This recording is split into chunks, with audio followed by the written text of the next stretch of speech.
Si hablamos de entrenamiento, tenemos que hablar de toma de decisiones, ¿vale? Y la toma de decisiones en fútbol, hay que acudir a Isaac Guerrero y Xavier Damun, a un libro fabuloso que escribieron denominado El entrenamiento sistémico basado en las emociones, propuestas para la optimización del jugador en el fútbol formativo, ¿vale?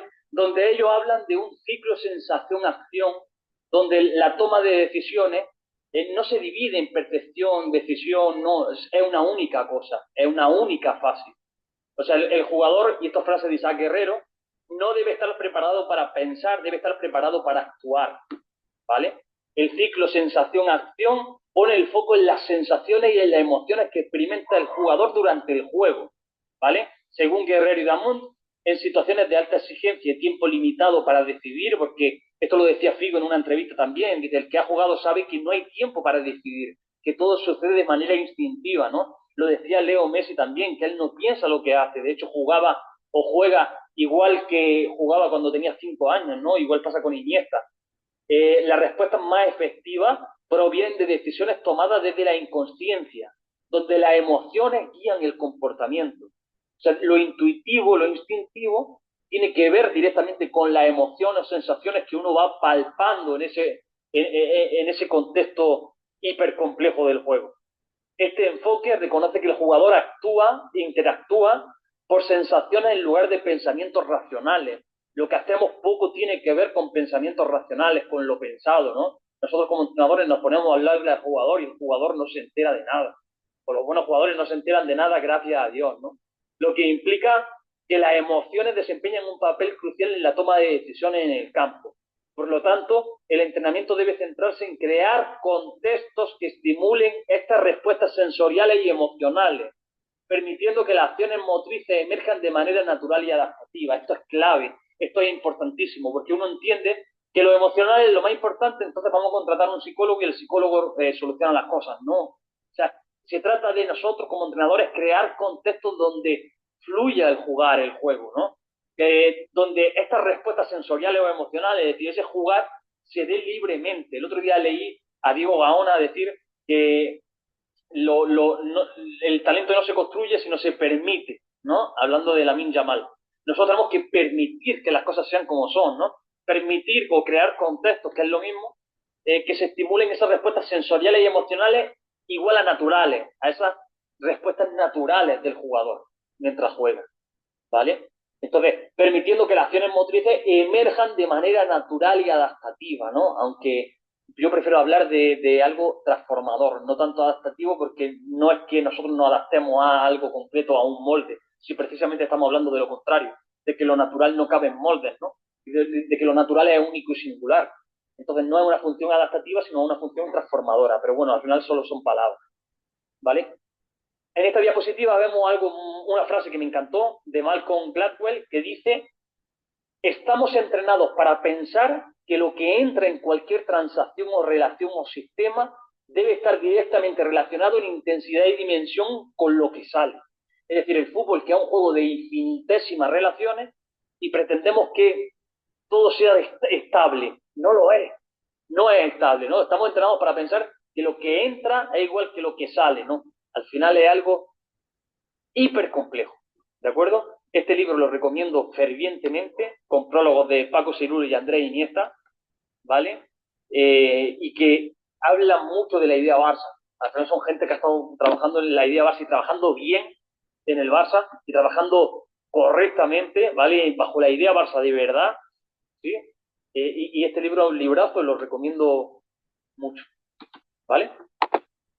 Pasamos de diapositiva, vamos a ir hablando de este ciclo sensación-acción, de esta toma de decisiones, y para implementar en nuestros equipos como entrenadores el ciclo sensación-acción, los autores sugieren diseñar tareas que simulen situaciones reales de juego, que es lo que hemos estado viendo con los rondos, juegos de posición, juegos de situación y partidos pequeños, medianos y grandes, ¿vale? Para fomentar la toma de decisiones en contextos dinámicos y emocionales, ¿vale? Promover el aprendizaje implícito o íntimo entre jugadores, ¿vale? Evitando instrucciones explícitas y permitiendo que los jugadores descubran soluciones por sí mismas. Es decir, yo le puedo dar la respuesta a un jugador después de visto que eso ya ha pasado, que eso ya no es, ¿entiendes? Porque todo ha cambiado. Entonces, la toma de decisiones no puede ser racional, ¿vale? Porque depende del contexto dinámico en el que está inmerso. Hay que evitar como entrenador las instrucciones explícitas, porque aunque se dé, no sabes si eso es rentable de verdad, porque ¿a qué llamamos progreso? ¿A qué llamamos progreso? ¿Vale? Progreso no es un iPhone 16 Pro, ¿vale? Y hay que permitir que los jugadores descubran soluciones por sí mismos. Nosotros como entrenadores somos muy importantes e imprescindibles para crear contextos para que esto se dé libremente, ¿vale? No es quitar rédito al entrenador, es dárselo. Y tareas que fomenten la autoorganización y la adaptación al entorno, ¿vale? Desarrollando la capacidad del jugador para responder eficazmente a situaciones imprevistas. Este enfoque busca desarrollar jugadores más creativos, autónomos y emocionalmente inteligentes, capaces de adaptarse a las complejidades del juego moderno.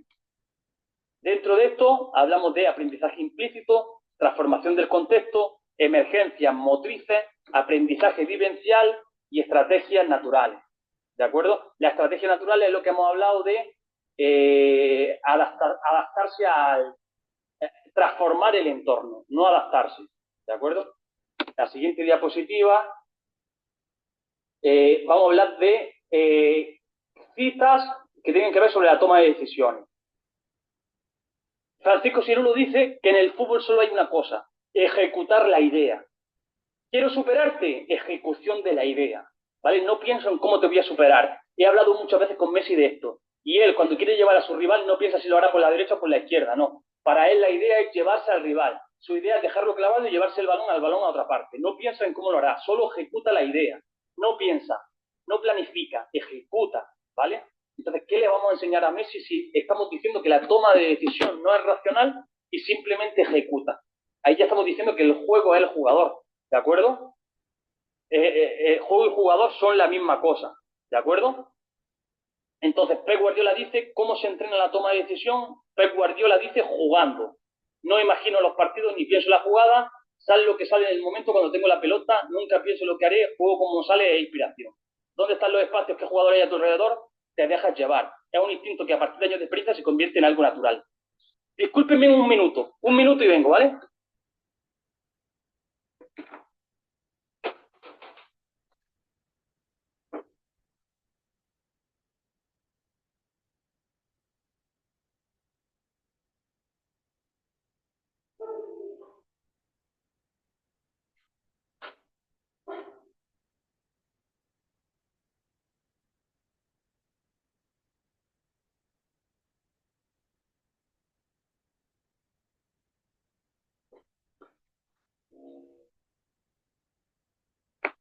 Vale, ya estoy. Estábamos hablando de la toma de decisión en los sistemas dinámicos, estábamos citando a Guardiola, Cirulo, Alcántara, Messi y tantos otros que hablan de que la toma de decisiones es una única cosa, una única fase, ¿de acuerdo?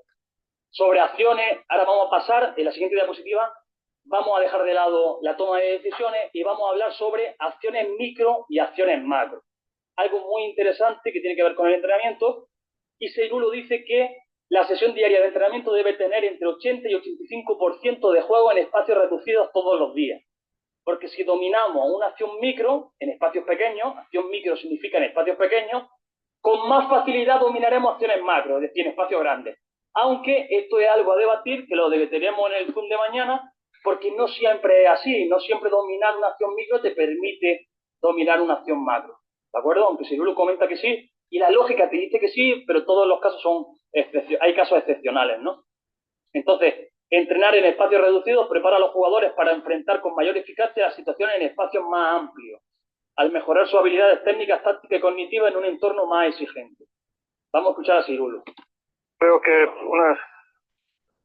valorando el tantos por ciento del tiempo total de un entrenamiento de un futbolista, tenía que hacer entre 80 y 85% del tiempo dedicado a juegos micros, y luego el macro te sale muy fácil.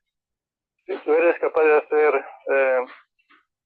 una cosa en un espacio muy reducido, con los oponentes muy cerca, y tienes que realizar la tarea que tú deseas, tienes que utilizar elementos cualitativos que son absolutamente necesarios para el juego macro, que se dan en distancias, tiempos y situaciones mucho más amplias.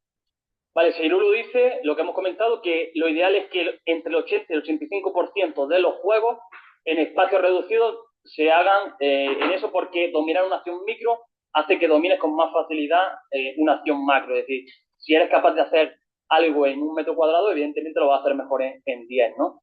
Entonces, entrenar en espacios reducidos prepara a los jugadores para enfrentar con mayor eficacia la situación en espacios más amplios. ¿Vale?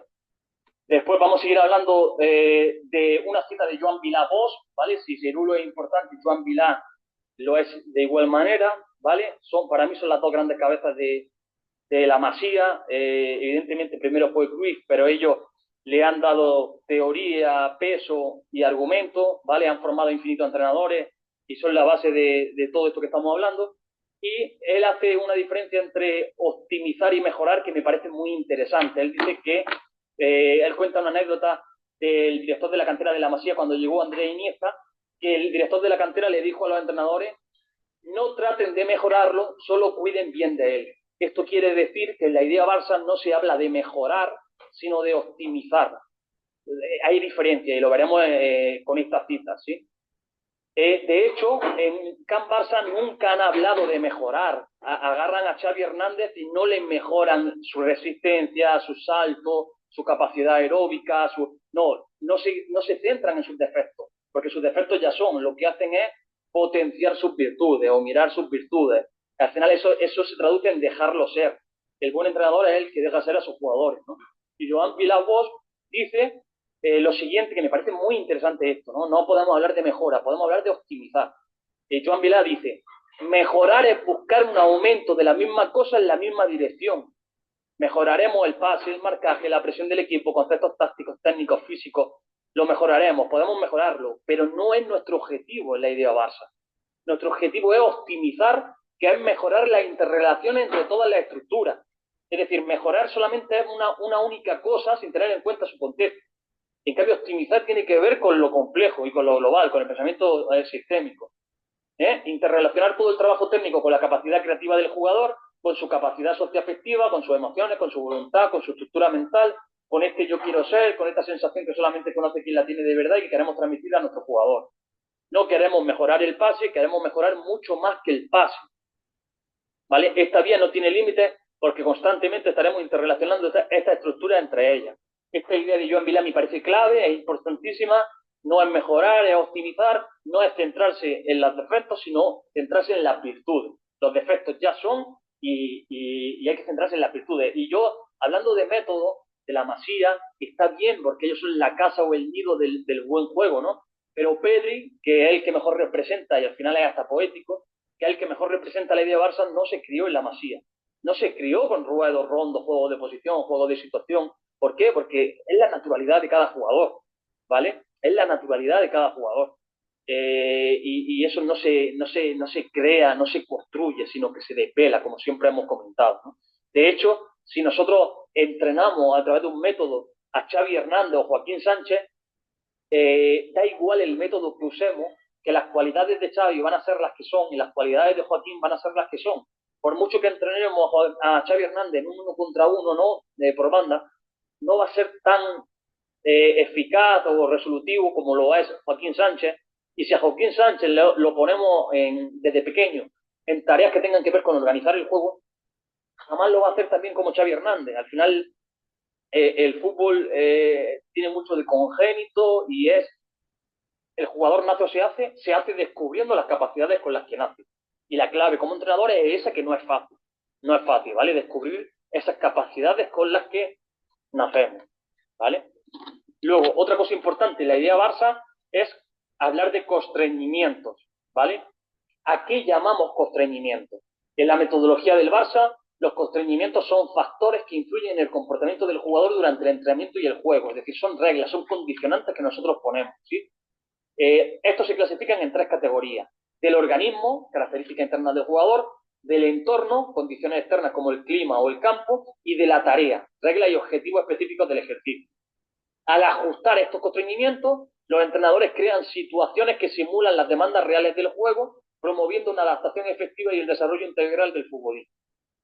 Este enfoque, desarrollado por Francisco Cirulo, busca optimizar el rendimiento mediante una preparación contextualizada y centrada en el jugador.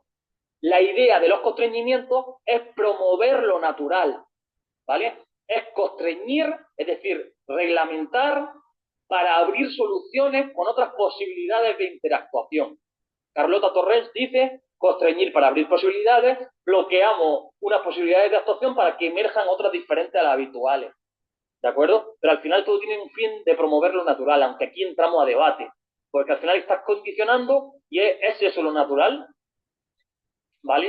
¿Es eso lo natural o lo que conviene? Yo, por ejemplo, hablando de constreñimiento que yo he podido aplicar en mi equipo, pensando en segunda división de Bolivia, en San Lorenzo, nosotros aplicamos una regla de que el balón no podía ir más de 2 metros por el aire, todo tenía que ir por abajo, ¿no? Entonces estabas promoviendo el jugar por abajo, ¿vale? Que es una regla natural, ¿no? Que es lo que propone el estilo de juego que aumenta las probabilidades de ganar y que tiene que ver con nuestra naturaleza esencial, ¿no? Que es compartir la pelota y asegurar la disposición de la misma, ¿no? Es algo de promover lo natural. Pero ese condicionamiento no funcionó tan bien porque todo el mundo la pedía al pie, no se generaban espacios, es decir, al final acaba siendo un desastre o no acaba siendo conveniente del todo porque suficiente constreñimiento son las reglas del juego y es el reglamento, ¿no? Entonces, esto de constreñir, que se habla en la idea Barça, para promover lo natural, entra a debate, ¿no? Entra a debate. Quizás los constreñimientos deban ser muy ligeros o muy sencillos, ¿no? Para no condicionar demasiado. De todas maneras, como hemos dicho, no va a cambiar la esencia del jugador. Hacer una cosa u otra no va a cambiar las características naturales de Joaquín. Por eso Joaquín con un entrenador y con otro es el mismo. Y si cambia es porque ha cambiado su sistema de relaciones, no porque ha cambiado su DT. De hecho, jugaba en Italia y no sabía italiano. Entonces, ¿cómo se comunicaba el profe con él? ¿Vale? Después, vamos a hablar entre diferencias entre método y jugador. Y Voltaire hablaba de entrenamiento cuando él decía que el arte de la medicina consiste en entretener al paciente mientras la naturaleza cura la enfermedad. Nosotros como entrenadores es lo mismo. El arte de entrenar consiste en entretener al jugador mientras la naturaleza hace el resto, mientras la naturaleza cura la enfermedad. Porque el intelecto humano no acaba resultando curativo, solo es capaz de aliviar lo que se encarga de enfermar. Nosotros como entrenadores aliviamos lo que hemos enfermado antes, ¿vale? Entonces aquí diferenciamos entre método y juego. ¿Qué es método? Método es modo sistemático y ordenado de proceder para un fin determinado. Ahora bien, sabiendo que el juego es un fenómeno complejo, ¿de qué modo sistemático y ordenado hablamos? ¿Vale? De proceder para un fin determinado. Para un fin determinado, cuando jugar es infinito, ¿no? Y el juego, en cambio, es un sistema dinámico caótico movido por seres autoecoorganizadores incognoscibles en esencia. Entonces hay muchas diferencias entre método y juego. Y Oscar Cano habla de jugadorología. Mezcla método y juego para decir que lo importante son ellos. Y el método son ellos, y la táctica son ellos entre sí. Y los jugadores son los que nos van a determinar todo, ¿vale? Y por mucho que entrenemos nosotros ciertas cosas, los jugadores están por encima de eso, ¿vale? Entonces vamos a escuchar a Oscar Cano, muy interesante. Los jugadores creen o consideran, porque así se lo hacéis ver vosotros desde vuestra posición, que están custodiados por la idea de los entrenadores, que están protegidos por los entrenadores, etcétera, etcétera. Yo creo que es a la inversa. Es decir, ellos todavía se han creído eso cuando es al contrario. Que yo esté aquí sentado tiene que ver con que tengo muy buenos jugadores y porque han querido que todo eso que ellos de manera natural son, lo han querido expresar, ¿vale?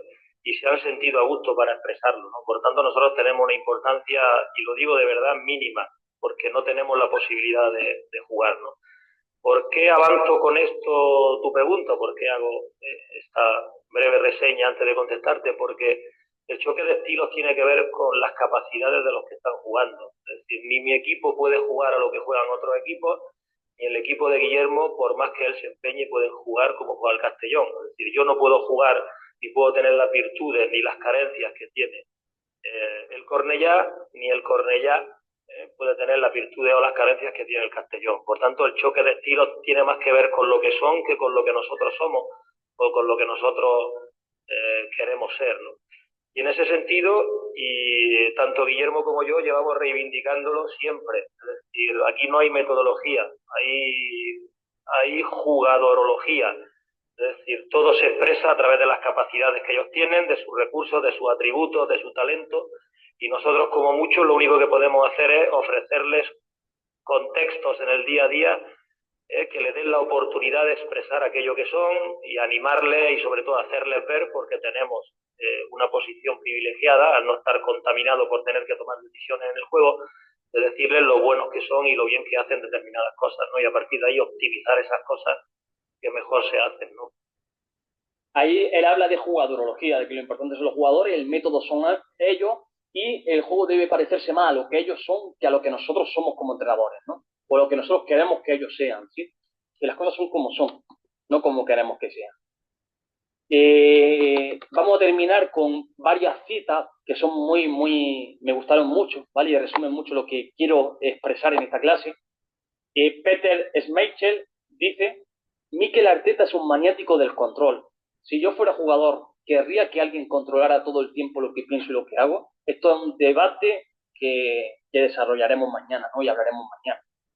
¿Está bien ser tan maniático del control cuando a quién le gustaría eso, ¿no? ¿Vale? Daniel Kahneman dice: somos incapaces de ignorar nuestra ignorancia y desentrañar la complejidad del mundo, así que nos contamos un cuento simplificador para poder decidir y reducir la ansiedad que nos crea que sea incomprensible e imprevisible. Esto como entrenadores nos pasa. Como el juego es tan complejo, queremos respuestas y queremos saciar esas respuestas, ¿vale? Para que todo no sea incomprensible e imprevisible. Y el negocio alimenta todo esto, ¿no? Y nos queremos dar una importancia que en realidad no tenemos. Nos contamos historias fantásticas con muy pocos datos reales y preferimos ese cuento, incluso sin base real, a asumir que el azar, que es importantísimo en este juego, determina más en nuestra vida de lo que queremos aceptar. ¿De acuerdo? Y para terminar, con Juan Malillo, que es la mejor manera de culminar, él dice: ante todo hemos de partir de un hecho esencial, y es que cada futbolista se autoconfigura de forma diferente. Cada futbolista se autoconfigura de forma diferente. Para unos son mejores unas cosas y para otros son mejores otras cosas, además de que para uno mismo pueden ser mejor unas cosas en un momento que en otro momento. No hay técnica individual ni táctica individual, porque el futbolista se construye jugando. Ninguno se ha construido solo. Lo primero que debe hacerse es aceptar la complejidad, ser consciente de que no voy a tener una solución para todas las cosas. No se trata de intentar descifrar todo y de poner nombre a todo. ¿De acuerdo? Y con esto terminaríamos la clase. La siguiente clase es la clase 5, el próximo domingo, sobre la preparación física dirigida a la adaptación muscular del jugar. ¿De acuerdo? Espero que os haya gustado mucho, pero antes de terminar vamos a dar un resumen rápido de lo que fue toda la clase. ¿De acuerdo? Empezamos explicando qué es el entrenamiento integrado, ¿de acuerdo? Estuvimos hablando que el entrenamiento integrado tiene que ver con integrar todos los elementos y tratar el juego desde un fenómeno, desde una vista global. Hablamos del entrenamiento estructurado, que busca desarrollar todas las estructuras de manera interrelacionada y conjunta, con tareas que simulen lo máximo posible las situaciones reales del juego, ¿no? ¿Vale? Ahí estuvimos hablando de que lo que conforma esta idea base son los ruedos, rondos, juegos de posición, juegos de situación y partidos pequeños, medianos y grandes. Los ruedos son juegos de pase sin oposición. Los rondos ya vimos que se clasifican en 3 contra 1, 4 contra 1, 4 contra 2, 5 contra 2, 5 contra 3, 6 contra 3. Juegos de posición, que son juegos de posesión, juegos de disposición de balón, juegos de pase con oposición contrario. Los juegos de situación, que son juegos de posición grandes con direccionalidad. Y partidos pequeños, medianos y grandes, que es lo que más tiene que ver con la realidad del juego. Aquí estuvimos viendo algunas infografías del libro ADN Barça de Seirulo. Estuvimos hablando de que los ruedos no son más que la primera relación con la pelota. El rondo, que es la base de nuestro jugar, ¿de acuerdo? Que al final es como la hoguera, todo. Fijaos que lo circular, estuvimos hablando el otro día, que es muy importante en el juego, ¿no? Y que al final es la figura geométrica de la vida, ¿no? Y en el rondo, todos estamos a la misma distancia del balón, que es lo más preciado. Es decir, no hay límite. En un cuadrado sí hay límite. Hay esquina, hay límite. Pero en algo que es circular, es como una mesa redonda, donde el pan se encuentra en el medio, a la misma distancia de todo, ¿vale? Entonces es como la figura perfecta para el compartir, ¿vale? La mesa redonda. Entonces es desde una posición extraordinaria perfecta y que se da todo a la idea Barça, ¿no? Lo dice Xavi, lo decíamos durante la clase, pierna izquierda, pierna derecha, jugar por dentro, esperar, salir de la presión, fijar para soltar en el momento adecuado, darle el ritmo que toque a la situación, más rápido, más lento, es decir, se encuentra todas las condiciones propias del estilo Barça, ¿vale? Luego estuvimos hablando del juego de posición, que al final no son más que juegos de posesión, ¿sí?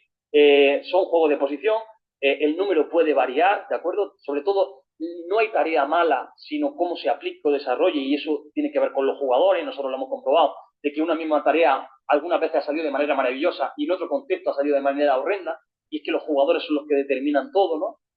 Entonces, en los juegos de posición dijimos que está lo más importante, que es la intracomunicación, ese idioma específico que se adquiere en la relación entre jugadores, ¿vale? Que es como la antesala o lo que se necesita para llegar a los verdaderos objetivos del juego, ¿sí? Es como el gestar el juego, ¿de acuerdo? Luego estuvimos hablando de juegos de situación, donde ya es algo más entre el juego de posición y los partidos, donde ya hay direccionalidad, donde ya abarcamos dimensiones más grandes, donde hay mayor número de jugadores y donde podemos trabajar la salida de balón, podemos condicionar las progresiones, podemos trabajar la finalización, ya con direccionalidad, ¿vale?